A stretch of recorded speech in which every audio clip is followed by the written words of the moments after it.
يا هالناعي صاحت بحسرة وألم. يا مسوي الجبد مفطور ما ضاق ابو سكينه المويب واليتيم جار دلاله من كثر الظما يلهب جمر قار تحسين ابو فاضل على جنب الشريعه تحسين ابو فاضل على جنب الشريعه مهجوم راس البطل وجفوفه قطيره وانطفت عينه بالسهم وانطفت عينه بالسهم وانطفت عينه بالسهم بدر الطليعه والزينب وذيك الحرم ما ظلت خيام والزينب وذيك الحرم ما ظلت خيام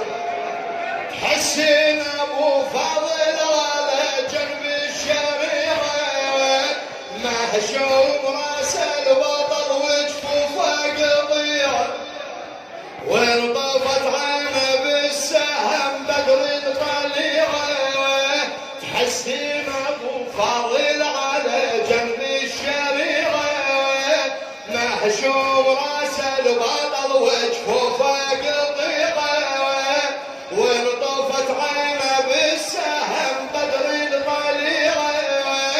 والزينب وذيك الحرم ما ظلت خيام والزينب وذيك الحرم ما ظلت خيام والزينب وذيك الحرم ما ظلت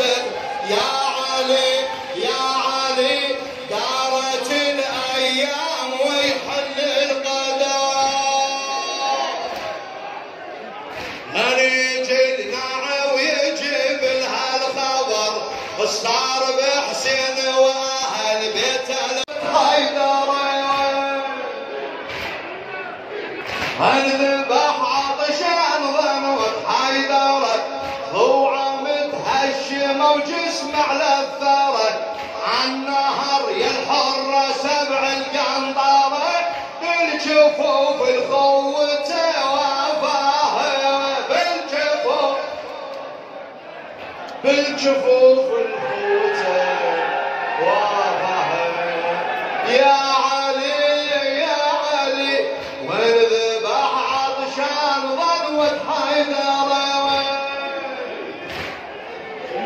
هو متهشم وجسم على الثرى عالنهر يا الحرة سبع القنطرة بالجفوف الخوته وافاه باسم اخوانكم هيا الشباب امير المؤمنين شكركم جزيل الشكر اغاتي واخواني هناك وجبه عشاء المعزين في جامع الببهاني في ساحه الميدان الله يحفظكم اغاتي.